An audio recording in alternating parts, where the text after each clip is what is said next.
dan kemudian sering di berbagai event selalu dimention oleh Pak Prabowo. Itulah yang saya sebutkan bahwa posisi Pak Jokowi di pemerintahan kali ini itu memang terasa spesial dibandingkan dengan mantan-mantan presiden sebelumnya. Assalamualaikum warahmatullahi wabarakatuh, sahabat Alpat seantero jagat dimanapun berada. Saya coba ingin mereaksi pertemuan buka bersama antara Pak Prabowo dengan Pak Jokowi di Istana. Bagaimana wartawan Kompas ya, atau narasumber yang video ini saya tampilkan, di dalamnya disebutkan bahwa Pak Prabowo melaporkan keadaan istana sekarang. Katanya di dalam istana itu menunjukkan kebersamaan. Kita sepakat kalau silaturahim dalam pemahaman agama kita Islam itu adalah baik banget. Akan tetapi dalam kaidah orang berpolitik, apalagi yang memahami falsafah demokrasi, adalah sebaik-baik orang, apapun orang itu wajib dicurigai.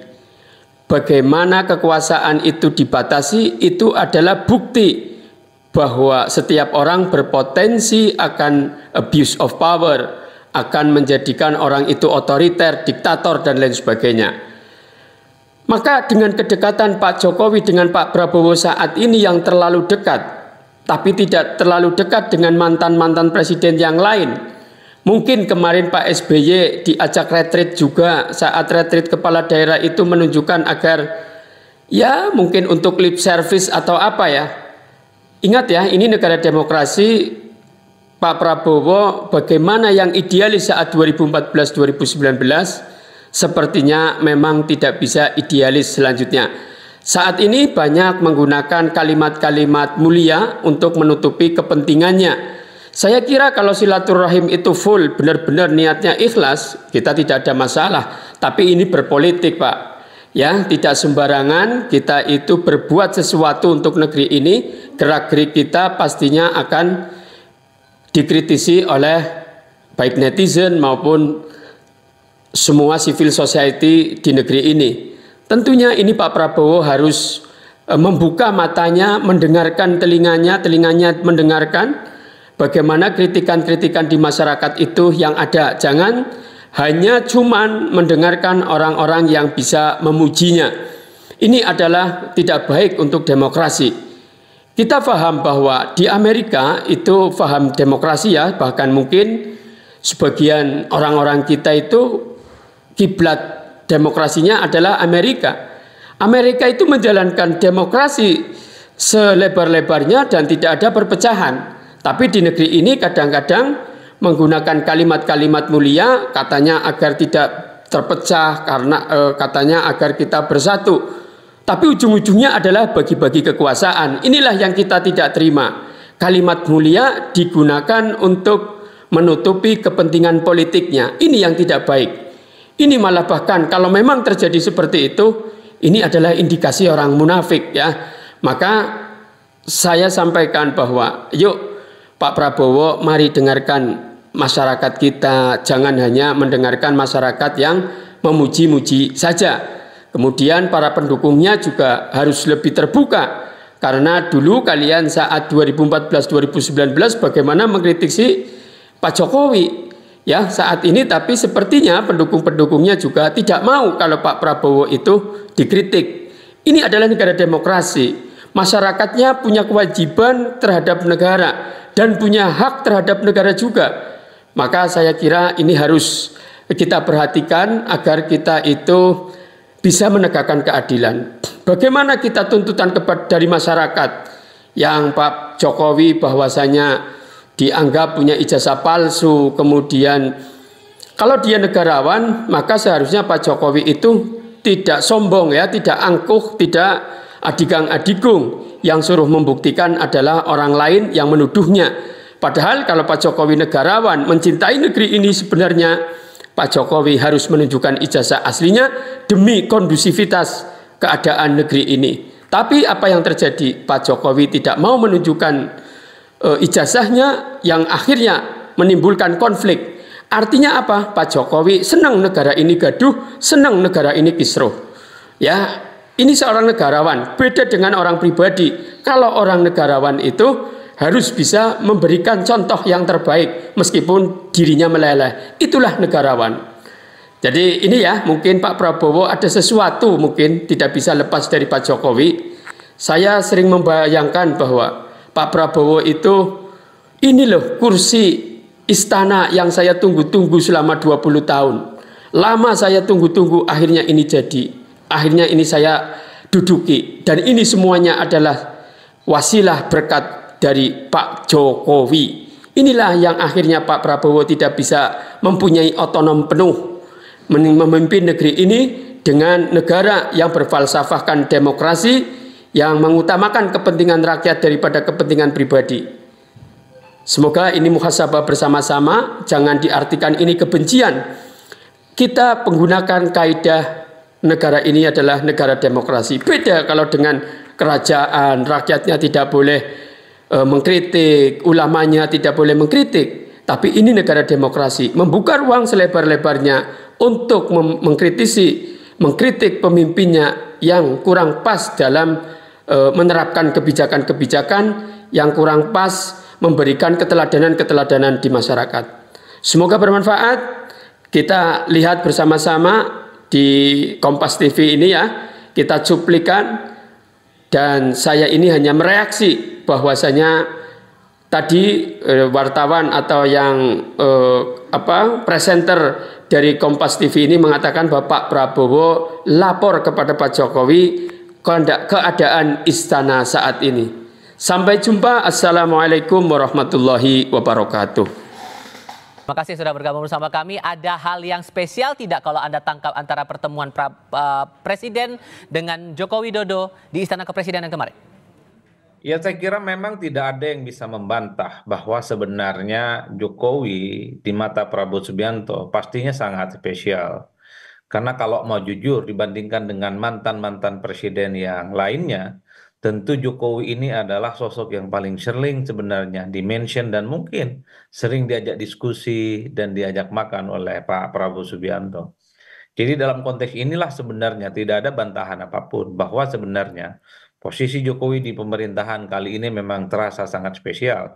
Dan saya kira kemesraan dan kebersamaan yang ditunjukkan oleh Pak Prabowo dengan Pak Jokowi bukan hanya kali ini saja, tapi di berbagai event saya kira memang secara gestur politik hubungan Prabowo dengan Pak Jokowi itu memang hubungan yang saya kira di atas bagaimana hubungan Pak Prabowo dengan mantan-mantan presiden yang lainnya. Makanya kalau mau jujur sebenarnya kan publik juga banyak yang bertanya-tanya. Coba misalnya kapan kira-kira Presiden Republik Indonesia juga akan mengajak makan mantan-mantan presiden yang lainnya, Pak SBY ataupun dengan Bu Megawati Soekarno Putri. Jadi di situ Mas. Nah yang kedua yang saya kira secara prinsip pastinya ada pembicaraan-pembicaraan yang relatif serius ya terkait dengan bagaimana situasi kondisi ekonomi dan politik yang mungkin hari ini sedang terjadi di Indonesia karena kan banyak sekali kritikan, banyak sekali kondisi ekonomi yang dinilai sedang tidak baik-baik saja. Paling mungkin dua hal inilah yang dibaca oleh publik. Bagaimana pertemuan ya, buka bersama antara Presiden Republik Indonesia Pak Prabowo dengan Pak Jokowi itu dilakukan beberapa hari yang lalu. Oke. Sehingga kondisi ekonomi ini kalau menurut Anda, terlebih kalau Anda tadi sudah singgung masalah ekonomi kita yang memang menghadapi banyak tantangan itu tadi, saran dari seorang Joko Widodo sebagai mantan presiden ini menjadi krusial menurut Anda? Ya, kalau kita sering mendengarkan bagaimana statement-statement Pak Prabowo menjadi penting untuk selalu mendapatkan feedback, mendapatkan input, dan mendapatkan masukan-masukan dari mantan-mantan presiden terdahulu di Indonesia. Sepertinya ini adalah bagian penting bagaimana untuk mendiskusikan situasi yang berkembang saat ini. Karena kalau mau jujur, setelah situasi politik kita kondusif, setelah situasi politik Indonesia semakin konsolidatif, di mana hampir semua partai politik memberikan dukungan secara total kepada pemerintah hari ini, maka persoalan yang terpenting per hari ini memang adalah persoalan ekonomi, Mas. Misalnya terjadi PHK di mana-mana, kemudian soal bagaimana daya beli masyarakat yang semakin berkurang, Termasuk misalnya beberapa hari yang lalu soal indeks harga saham gabungan yang itu sentimennya tidak lagi baik dan seterusnya dan seterusnya. Tentu ini butuh jawaban-jawaban yang solutif ya. Mantan presiden terdahulu seperti Pak Jokowi pastinya dibutuhkan dalam konteks bagaimana berbagi pengalaman, terutama sedang menghadapi persoalan-persoalan ekonomi yang tidak mudah. Hmm. Tapi karena saya itu adalah dalam banyak hal bicara tentang politik, justru saya ingin tegaskan pertemuan kedua tokoh ini berbuka bersama. Ini kan mengindikasikan betapa memang posisi Jokowi di mata pemerintahan hari ini tuh sangat spesial. Jadi kalau ada pihak-pihak yang mencoba untuk membentur-benturkan dan ingin memisahkan antara Pak Jokowi dan Pak Prabowo, rasa-rasanya semakin sulit. Justru yang ditunjukkan kepada publik itu semakin mesra dan semakin hangat antara Pak Prabowo dengan Pak Jokowi. Oke, termasuk juga masalah kalau kita singgung lagi masalah ekonomi, Mas, ini tampaknya kan karena posisi Pak Jokowi juga masuk dalam struktural di Danantara sebagai Dewan Pengawas, makanya ini saran-saran dari beliau juga menjadi penting di sini, begitu? Saya kira memang begitu, Mas. Kalau saya membaca ya, kenapa misalnya Pak Prabowo itu relatif secara gestur lebih akrab dan lebih banyak memention Pak Jokowi dibandingkan dengan mantan-mantan presiden sebelumnya. Karena memang kalau mau jujur, dalam konteks 10 tahun belakangan yang menghadapi persoalan kebangsaan adalah Pak Jokowi. Sejak 2014, 2019 sampai 2024, saya kira Pak Jokowi adalah sosok yang paling dekat bagaimana menghadapi gelombang persoalan-persoalan yang terkait dengan kondisi ekonomi dan kondisi politik. Dan pada saat yang bersamaan kita juga tahu bagaimana hubungan kedua tokoh ini yang kemudian mensukseskan bagaimana Pak Prabowo itu terpilih sebagai Presiden Republik Indonesia. Itulah yang kemudian publik menyatakan bahwa memang partner terdekat dari Pak Prabowo dalam hal ini adalah Pak Jokowi. Tentu adalah sebagai sosok yang memang dibutuhkan bagaimana masukan dan narasi-narasi politiknya. Oleh karena itu, kalau saya sih selalu menyederhanakan, ini kan sebagai bukti bahwa memang Pak Jokowi dengan Pak Prabowo itu tidak bisa dipisahkan satu sama yang lainnya. Hmm. Inilah yang kemudian menegaskan betapa memang apa namanya kelompok-kelompok kritis. Wah, kalau begini ceritanya memang Pak Jokowi itu peran-perannya di pemerintahan Pak Prabowo tidak bisa dipisahkan satu sama yang lain. Tidak bisa dipisahkan, tapi kita juga tidak lupa ada nama Susilo Bambang Yudhoyono juga yang menjadi bagian dari, tak hanya bagian dari Kim, tapi juga masuk dalam struktural Dewan Pengawas Danantara juga. Menurut Anda kalau melihat nuansa kebatinannya sekarang, apakah Pak SBY juga akan diajak dengan treatment yang sama seperti hari kemarin itu, Pak Prabowo makan bersama dengan Pak Jokowi, begitu juga nanti suatu saat dengan SBY? Dalam konteks itulah sepertinya kalau ingin memposisikan mantan Presiden Republik Indonesia sebagai sosok yang perlu mendapatkan bagaimana input dan masukan-masukan, saya kira mantan-mantan presiden yang lain juga diajak berkomunikasi. Diajak misalnya buka bersama dan seterusnya, Mas.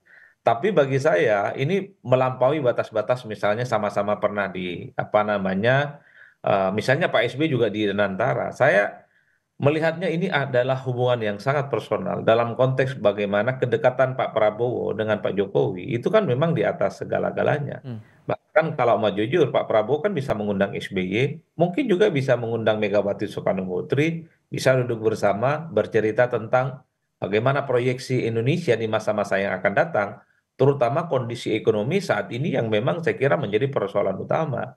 Karena kalau kita bicara tentang persoalan politik, saya kira sudah selesai. Semua Hmm. partai memberikan dukungan secara total. Dan tidak ada satupun partai politik yang jadi oposisi di parlemen. Ya. Itulah yang saya kira ketika ada pertemuan-pertemuan elit antara presiden dengan mantan presiden, pastinya ini dibaca betapa persoalan-persoalan kebangsaan kita sangat krusial. Tapi orang selalu bertanya, kenapa Pak Jokowi yang paling sering Hmm. diajak bertemu, diajak diskusi, dan kemudian sering di berbagai event selalu dimention oleh Pak Prabowo. Itulah yang saya sebutkan bahwa posisi Pak Jokowi di pemerintahan kali ini itu memang terasa spesial Hmm. dibandingkan dengan mantan-mantan presiden sebelumnya.